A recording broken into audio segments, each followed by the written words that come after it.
All right, and we are live.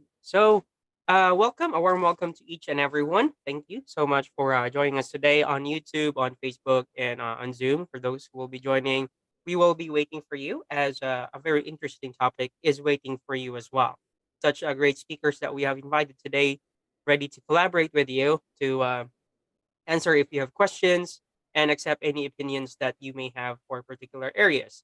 And definitely, they are seasoned professionals, so around their area of expertise, they may be able to help you with those questions, even if it might be a little out of the topic.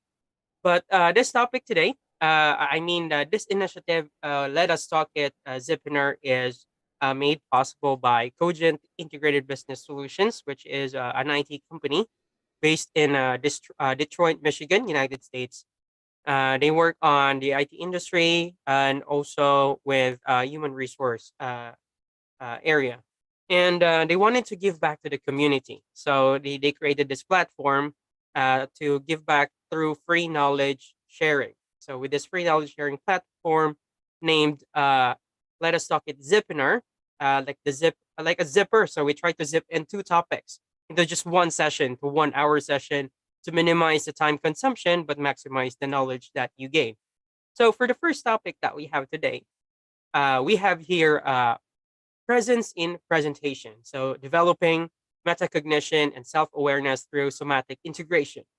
So this will not be a very lengthy one, but I'm pretty sure that you'll gain much information as the speaker will introduce the concept of cultivating presence in work and life using our body and mind connection as a way to strengthen our abilities to communicate and innovate.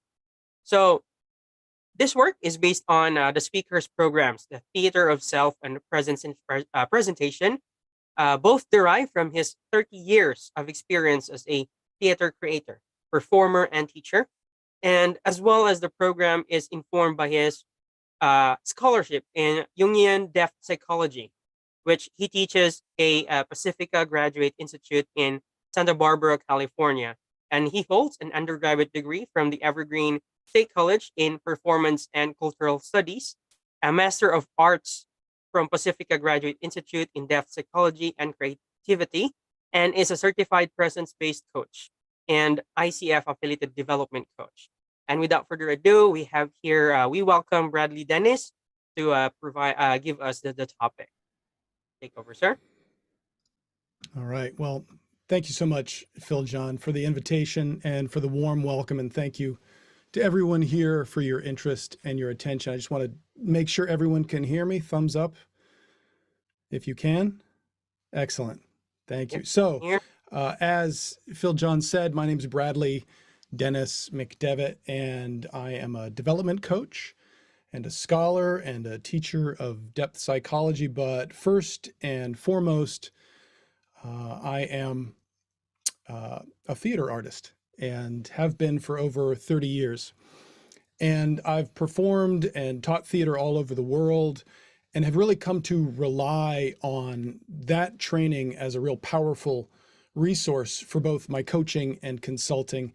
And I'd like to share some of those tools and thinking and theory with you about the power of them.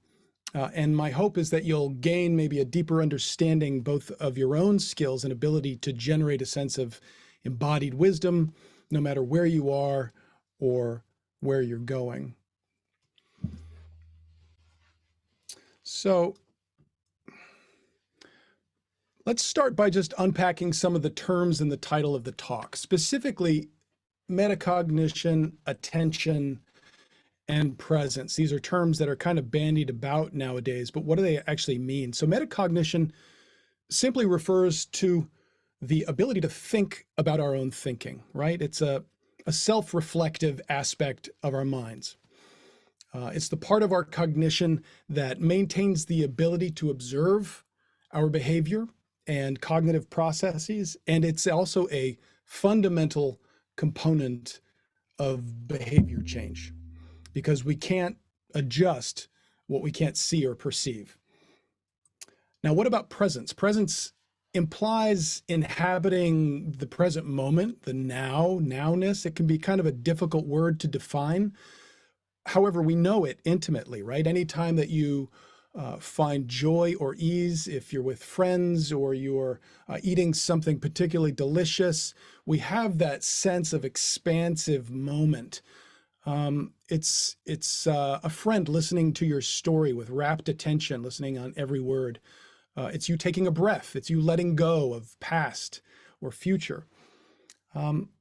Presence really affords us an expansive sense of the moment. It creates space to just be, for being. And we'll talk more about that word being in a little bit, but we can kind of think of presence as an invested energy towards being available to what is rather than what was, or perhaps what might be in the future.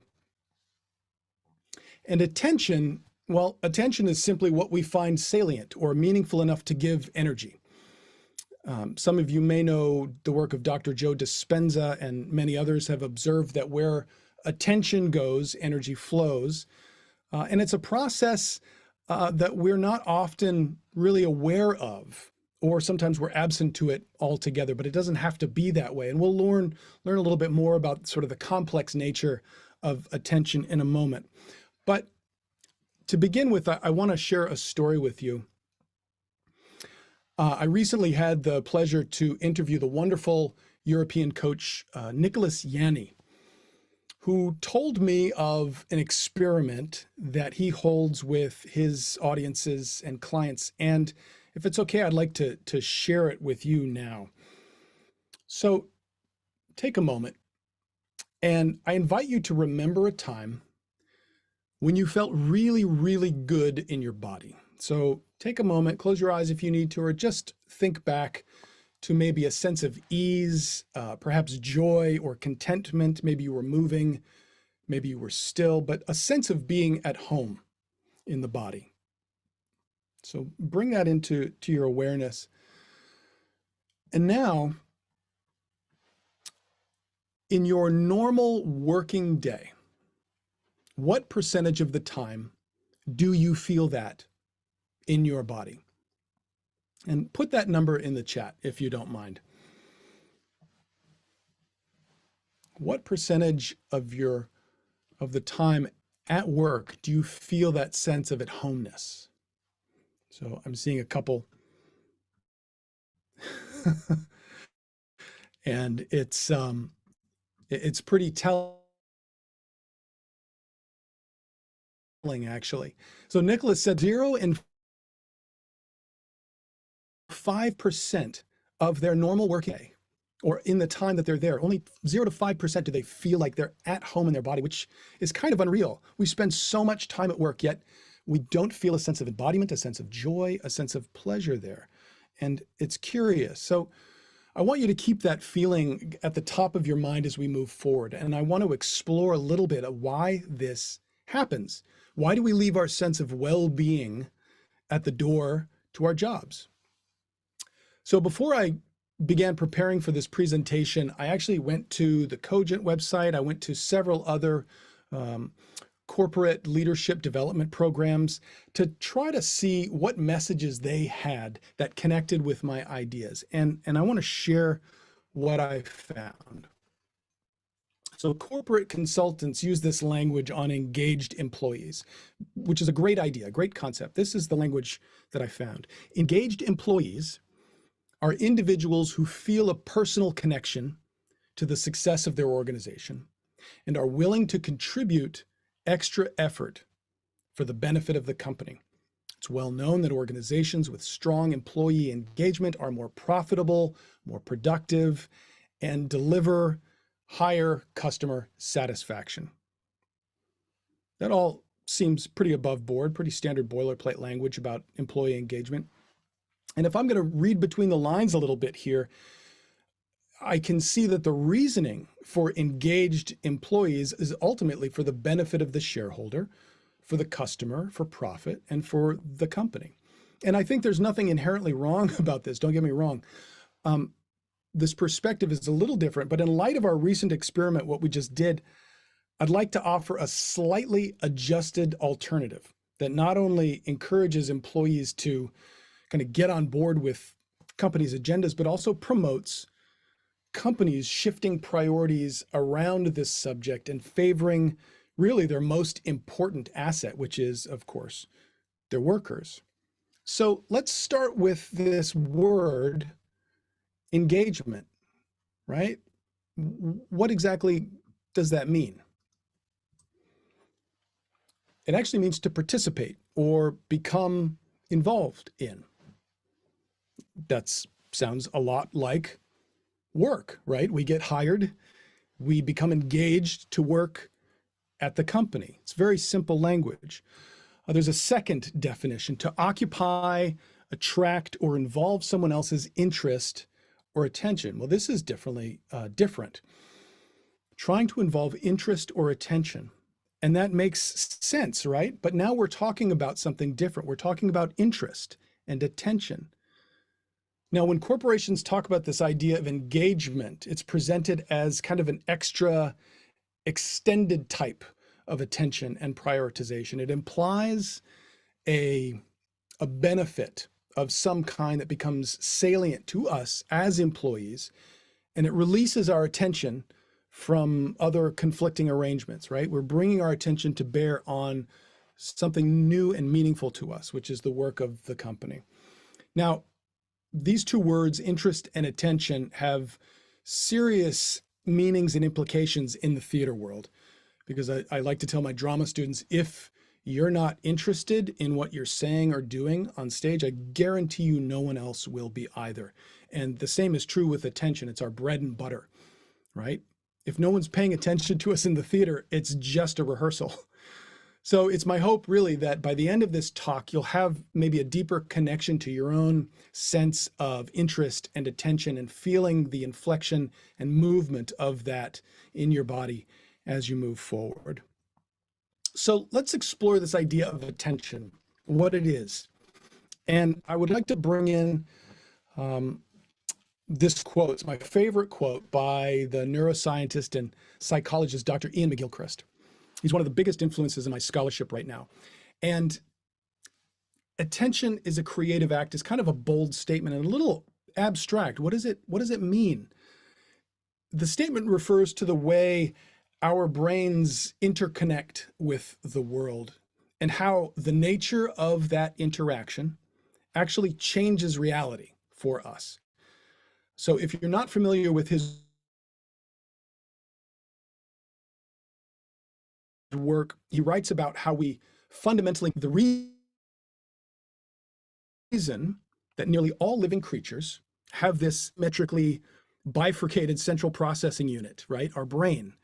And he asked this very simple question: what are these two hemispheres for? Now remember, we're studying the nature of attention here. So many of you are probably familiar with this image, which is essentially the general assumption of how we see the brain in our culture right now.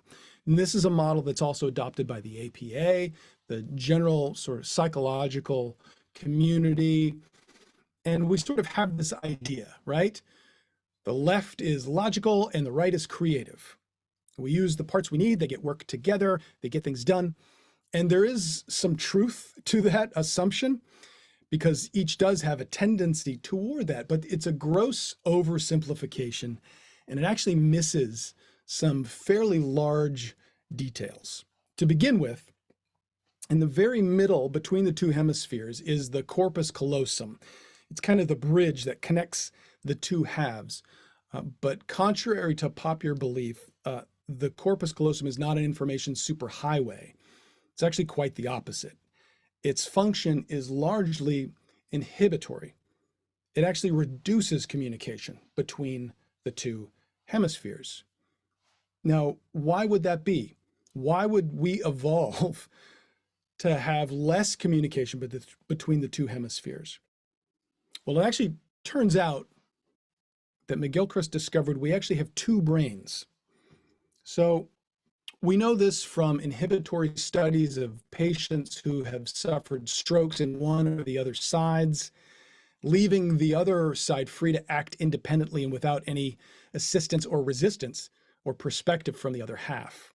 So for patients who had a right hemisphere stroke, now remember, the right hemisphere we associate with creativity, we start to see this kind of behavior. We see severe, cranky, intolerant of other people's ideas, this categorizing, labeling, perceiving. It actually looks at the universe mechanistically. It wants to break things down into its smallest constituent parts. So if you'll imagine you're a bird at the edge of a field, and you have a nut or a seed in your claws. So you're actually opening it up, looking for the meat, trying to get that in, trying to break it open into its smallest constituent parts. The left hemisphere is phenomenal at this. However, what it's not so great at is seeing the big picture. It doesn't see the hawk on the other side of the field, or the snake behind the bird, or the other birds coming in, those kinds of things. The right hemisphere is what does that. The right hemisphere sees big picture. It perceives everything as alive. And actually, stroke victims who've had a stroke in the left hemisphere are much more functional and enjoy largely unchanged existence, with the sole difference being a lack of a severe adherence to order. So the right hemisphere understands nuance, it creates metaphor, it sees the big picture, interconnectedness. McGilchrist puts this wonderfully. He says the right hemisphere presents the world to us as it is, while the left represents or represents the world as it wants us to be. Now, that's a pretty fundamental shift if you think about it, that we have two specifically different ways of seeing the world that we aren't even aware are happening for the most part. So, but what does that mean for us in the body at work? So this is a quote from Bessel van der Kolk, who wrote this wonderful book recently called The Body Keeps the Score, and it's about healing trauma. He writes, as long as you keep secrets and suppress information, you are fundamentally at war with yourself. The critical issue is allowing yourself to know what you know. And that takes an enormous amount of courage. I actually heard this wonderful quote from a therapist on Stephen Bartlett's podcast the other day about this very phenomenon, but it's a beautifully poetic quote. She said, the feeling that cannot find its expression in tears will make the other organs weep, which I think is just a beautiful way of expressing this idea that the body keeps the score, right? The body has this connection. Now, as I describe this, this idea of secrets and suppressing information, which of the two hemispheres does that sound like? Does it sound like the right or the left? Actually sounds a lot like the left, suppressing secrets, trying to keep things. This is fundamentally why you can see the importance of listening to sort of the embodied wisdom of experience here. So one of the things that's kind of fascinating, and this is also the work of Joe Dispenza, is that the body cannot distinguish between thoughts of experiences and actual experiences. So given this, if the body expresses faithfully the cognitive input that it's received, which hemisphere of the brain would you prefer to express? Would you prefer a facsimile of reality or reality? And I'm guessing most of you would prefer to preference seeing things as they actually are and being in that sort of embodied sense of the real. Now, what does that mean for us here today, right? How do we become conversant with this metacognitive shift between the rational and the embodied mind? Or as I like to ask, how do we get into our right minds? Well, the reason this happens, the reason we're caught is the very nature of our lives. We're caught between doing and being. And work preferences doing. What did you do? How did you do it? What other ways can we do that, right? It's the hamster wheel. We're doing, doing, doing, doing. And doing is a very narrow band of attention. Doing is important, certainly. That's what gets things done. But without balance, we experience what we discovered in our experiment, right? We are not embodied. We've left something at the door. And that thing is being in our body. Being sits back. It's not passive, but it's receptive. It's observant. It provides possibility and potential. But how do we train this? How do we prime ourselves for deep presence, highly relevant attention, and the ability to perceive that space between stimulus and response in our own minds? And this is where theater can help us. So it turns out that acting is professional being and doing. We call it play for a reason. We call it make-believe. But this is a perfect example of what's available to us at all times. It's a repositioning of our own consciousness by our own consciousness. So I want to kind of paint a scene for you. Let's say you're an actor. You are standing at the edge of the stage waiting to come on. You know your lines, you've prepared, you've done lots of rehearsal, you're feeling good, your body's worked out, you're healthy, you're ready to go. You're leaving yourself as you present it in public behind you, and you're stepping into a new role. You're play acting. You have to track your speech, right? The things that you memorized. You have to remember your blocking. That's another level of consciousness. Where do I stand on stage? Oh, there's other people on stage. Okay, I have to interact with them. That's a third level of attention. I have to act in a way that's believable. So that means I have to really listen. And I have to say these things as if I'm saying them for the first time, even though I've said them 100 times before. I have to make it real in the moment. So now there's this fourth level of interaction, of awareness.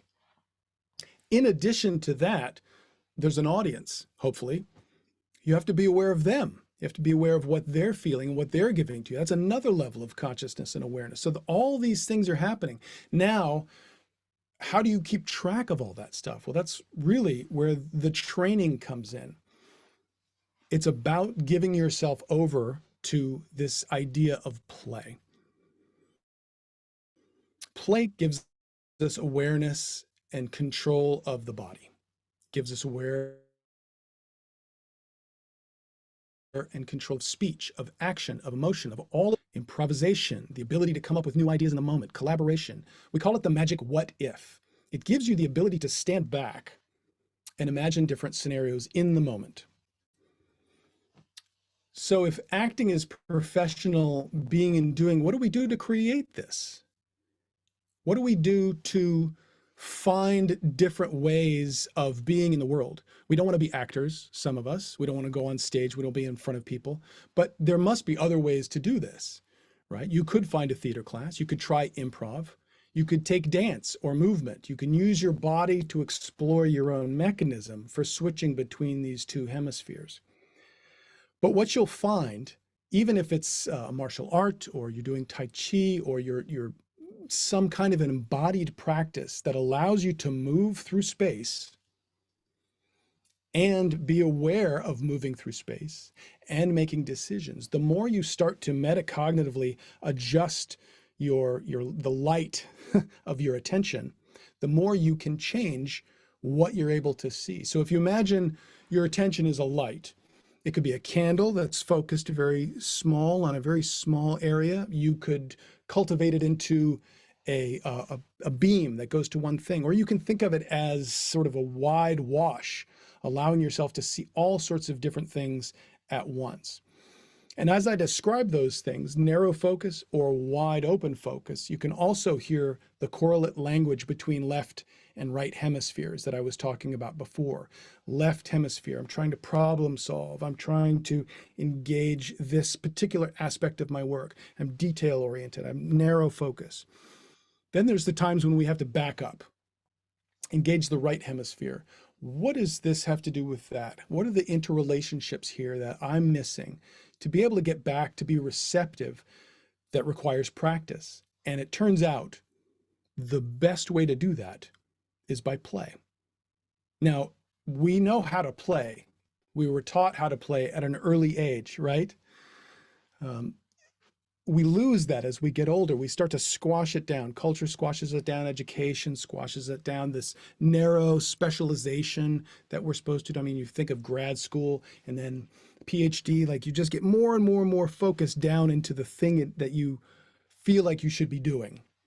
When in fact, there's an opposite, equal and opposite tendency that affords this perspectival shift. And it's just switching into this magic of what if. So I'll leave you with this thought experiment. Some of you may know the great Buddhist teacher Thich Nhat Hanh. He has this great exercise called bathing the Buddha. So the next time you find yourself immersed in a task that you dislike, could be washing the dishes, it might be dictating or transcribing something, whatever it is, imagine that each dish that you're washing is the baby Buddha. So you've just entered a what if moment. Now, you wouldn't give the baby Buddha anything but the most loving, deep clean you could possibly provide. Now, if you widen the perspective and take that experiment into any aspect of your life where you find resistance or you find disengagement, and you just put this term, what if? What if I were to pretend to be an expert at this? What if I were to jump into this new relationship? What if I were to, whatever the case may be, and you explore this potentiality as opposed to this sort of narrow bandwidth of doing, you'll find so much potential and possibility and all of the things that we have listed here: enhanced meaning, enhanced self-knowledge, enhanced emotional intelligence, et cetera, but you'll also find a deeper connection with others and with the world as things become more salient to you, as you become more available to that emotional awareness, to that kinesthetic awareness in the body, and also the situational awareness of when you're with people who might be saying things or doing things that tend to grab you. It gives you that sense of spaciousness to afford agency in that moment. So this work of play really allows you to become fully engaged, heart open, interested in your work. Now, you might know, and we can do this metacognitively, of course, that you're playing a game, but you can also, with the same engine of the imagination, you can raise the stakes. This is a photograph from a workshop I held a few months ago at a corporation. So you've got a 68-year-old woman, you've got a trans girl, you've got a mother of three, all working on this team. And this, after this moment and this experience of just playing with one another in an environment that they're normally used to, this rigorous sort of shut down work mode, I got a call the next week and their productivity, their engagement had risen by almost 250% because they were working as a team. They were thinking expansively, metacognitively, playfully, and that is always available to us whenever we want. So I want to thank you for your attention. I love talking with folks about this work and especially helping individuals and teams dive really deep into developing these creative pathways towards these skills. So if you're interested in continuing this conversation, please reach out to me. Here's a few different things that I'm up to, but you can visit bradleydennis.com or any of these 3 social media sites, LinkedIn, Instagram, or Facebook. And that's the conclusion of my work. And I would love to open things up to questions if anyone has any. So thanks again for your time and your attention. And there you go. So that's really a wonderful talk. Thank you so much, Sir Bradley, for that wonderful discussion. So it's it's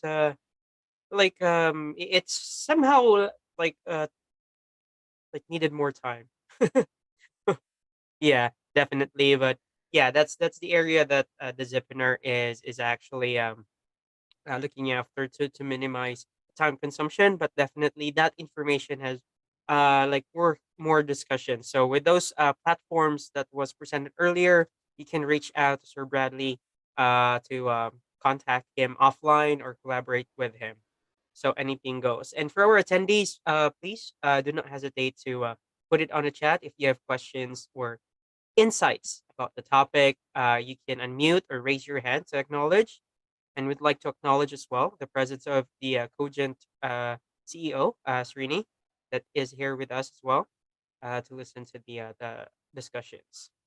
So, sir?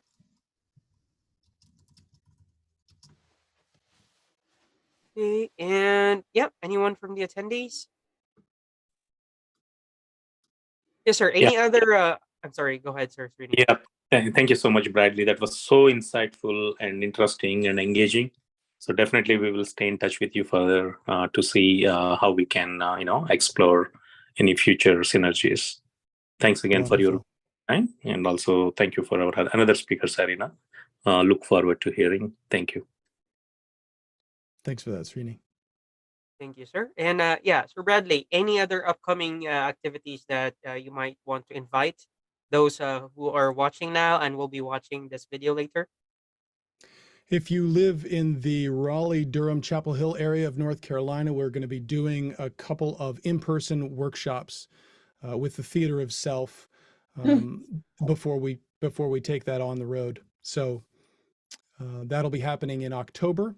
We also have lots of materials available at my company, which is carolinacommons.org.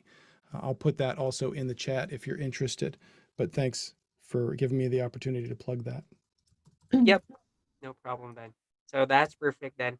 So yes, again, thank you so much, Sir Bradley, for that. If you wanna stay in for the next topic today, please feel free to do so. And yep, with the next topic that we have right now, we have here digital marketing strategies for health services. So health services right now is really important. And this presentation will cover effective digital marketing techniques tailored specifically for health services, providing insights on building a strong online presence, engaging patients through content marketing, leveraging social media, and more.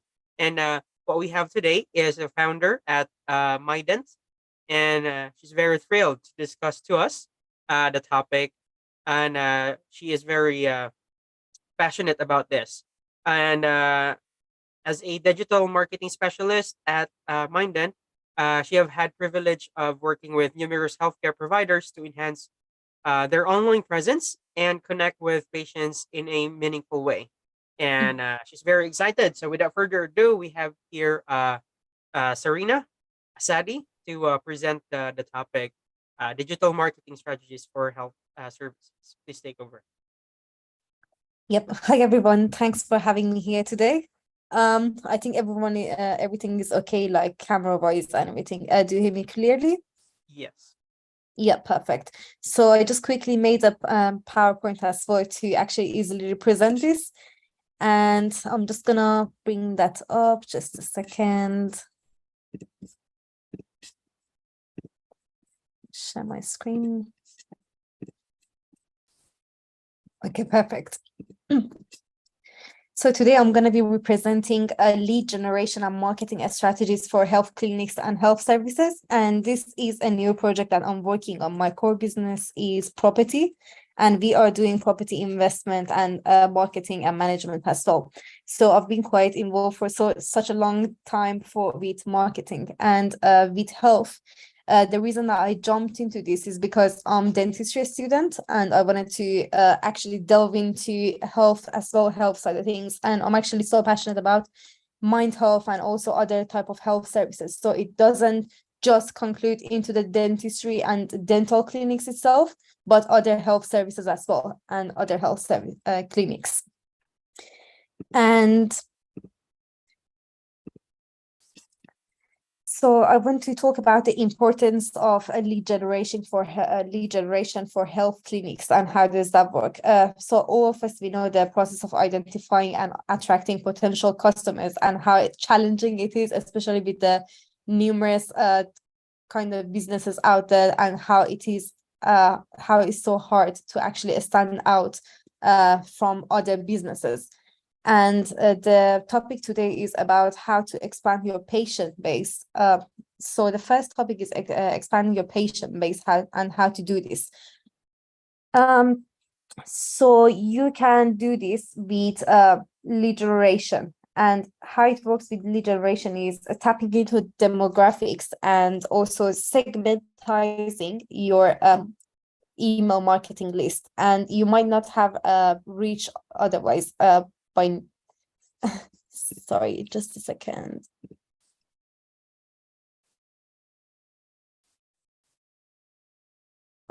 Sorry, can you hear me? Yes, Serena. Sorry, do you have my voice? Yes, we can hear you.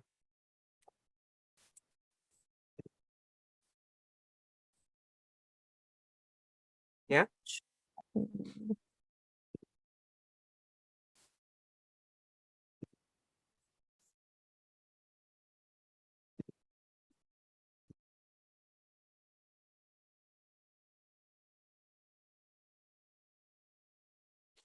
Okay. Yeah. She might be just resetting. Experience some technical.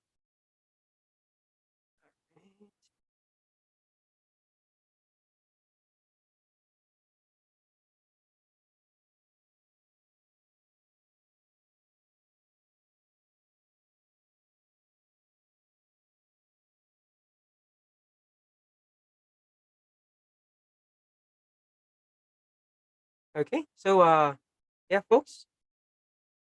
Just bear with us, and yeah, we are just waiting for Serena, and maybe experiencing some few technical issues.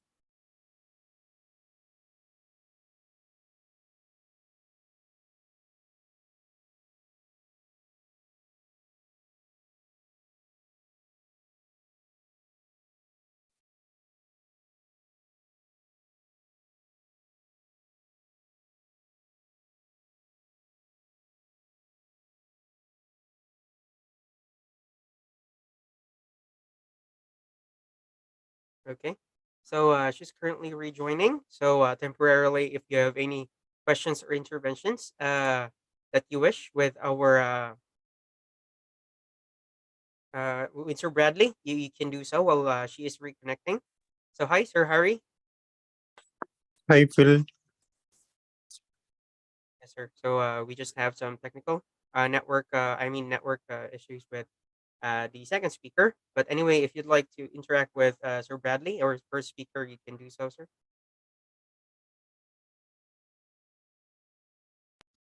Yeah, I'm so I think available I to answer have a questions. question to Bradley. So Bradley, I think you were telling about an upcoming event next month or so. Can you tell a little bit more about it? What exactly you'll be doing? Absolutely. So the program is called Theater of Self, and it's a pedagogy that I devised that kind of combines actor training techniques with coaching and team building and personal development methodologies. And a big part of it is developing a what I call omnidirectional awareness, which I kind of talked about, both just metacognitively, understanding, bless you, understanding what's going on in the body, in the mind, and simultaneously being aware of stimulus outside, other people, environment, and being conversant and ultimately sort of virtuosically available to our own body, mind, environmental connection, if that makes sense. And it really kind of moves towards this idea of mastery of all of those interactive levels. And it's a spectrum, right? There's never a kind of a graduating moment. You can always improve those facilities. And so that's really what I'm working towards with that. Does that make sense?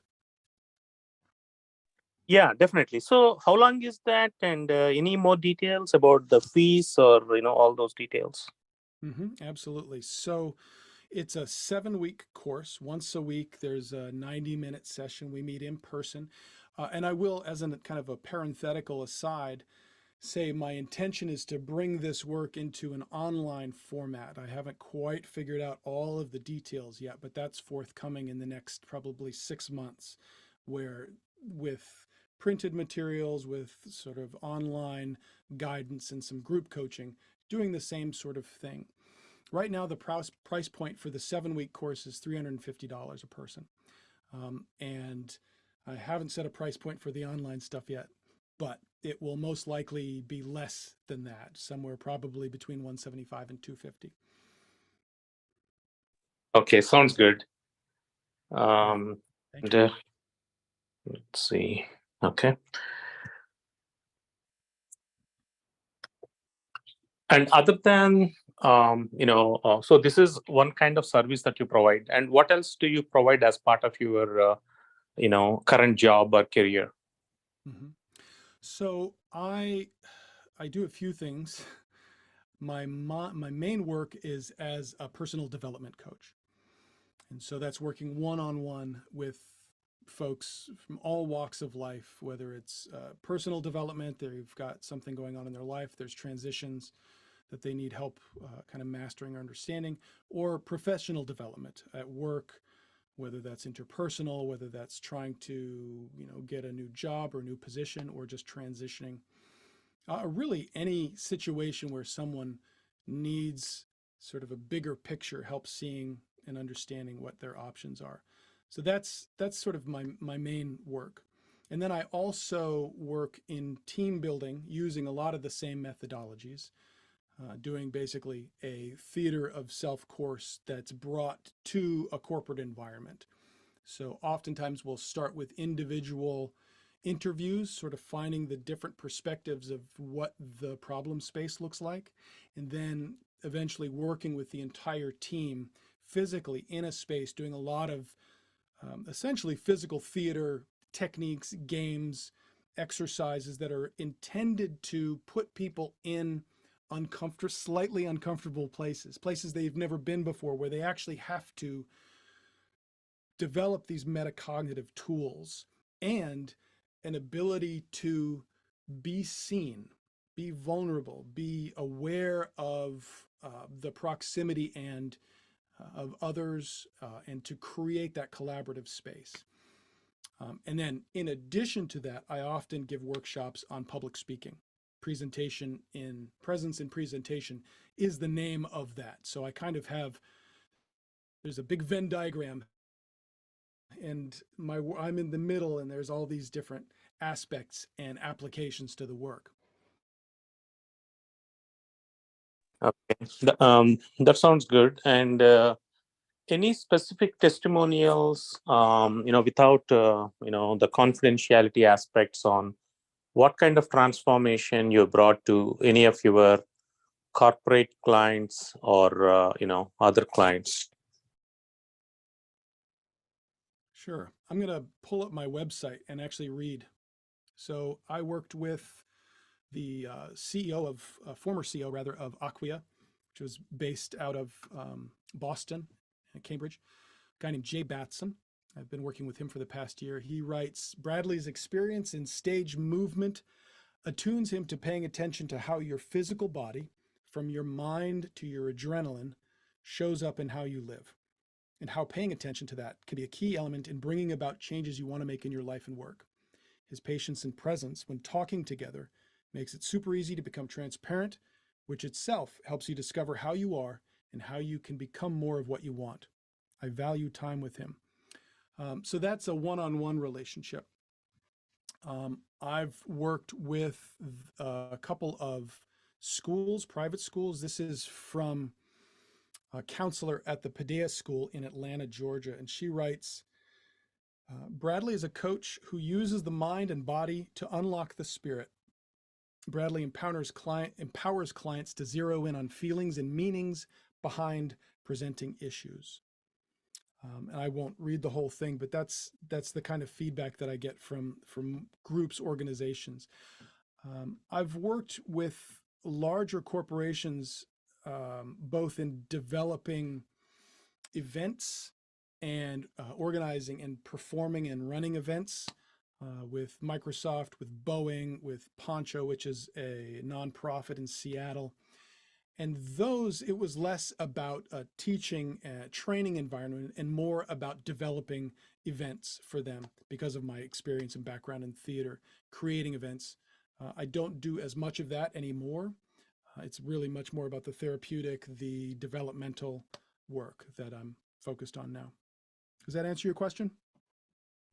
Yeah, very, very interesting. So definitely, the online workshops that you were saying, you can feel free to send us the information, propagate it to our community as well.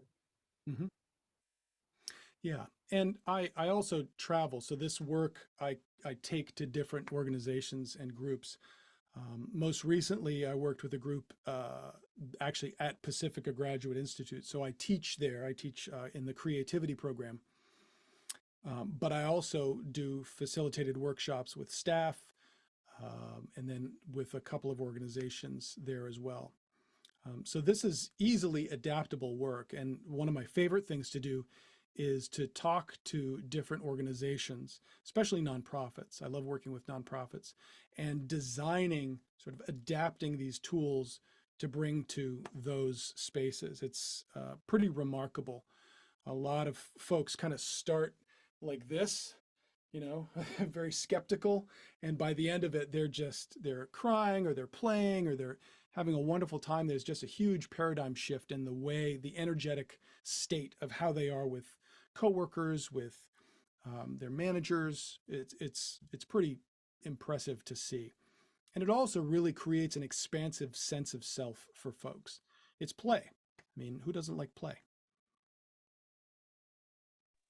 Yeah, definitely. So, yeah, anybody else has any other questions? I'm asking all the questions. Hey, well, this is Ravi. Nice connecting with you. I was going through your profile. Very impressive. I really like the way you're, clubbing. I think one of the coaches I've met recently, seeing your profile, the combination of coaching and theater combined. I think that makes you stand out and very interesting to connect. Thank you. Absolutely. I'm open to any and all connections. Yeah. I appreciate the feedback, Ravi. Thank you. Yeah. Would love to, be part of any online workshops or, sessions, YouTube, so that we'll also learn from there. Wonderful. Yeah, I will make sure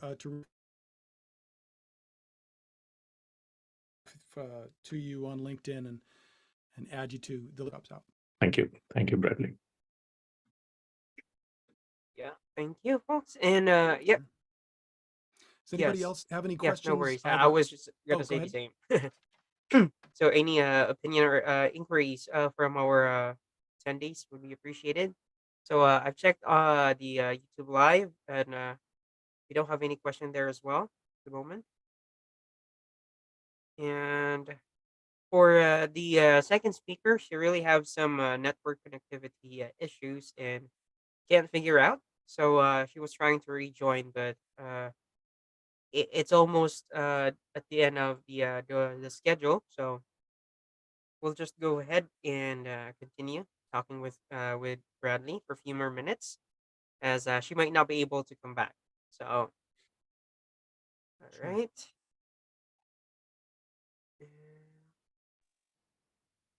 Any other so on we can yes, go ahead, sir. Yeah. Sorry. Yeah, so we can before we conclude, yeah.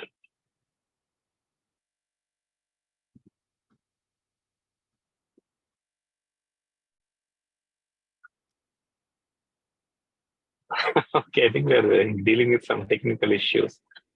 So the YouTube link that we published is not really working, I think.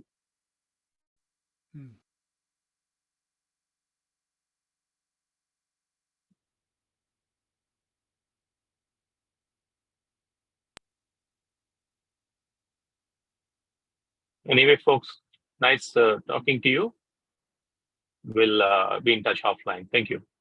Wonderful. Thanks, Perfect. everybody. Thanks for your attention So and thanks for the yeah, thank invitation. you so much, and yeah, thank you so much for Bradley for bringing that's such valuable information. Yes, if we have known, we might have asked you to prepare more of that information.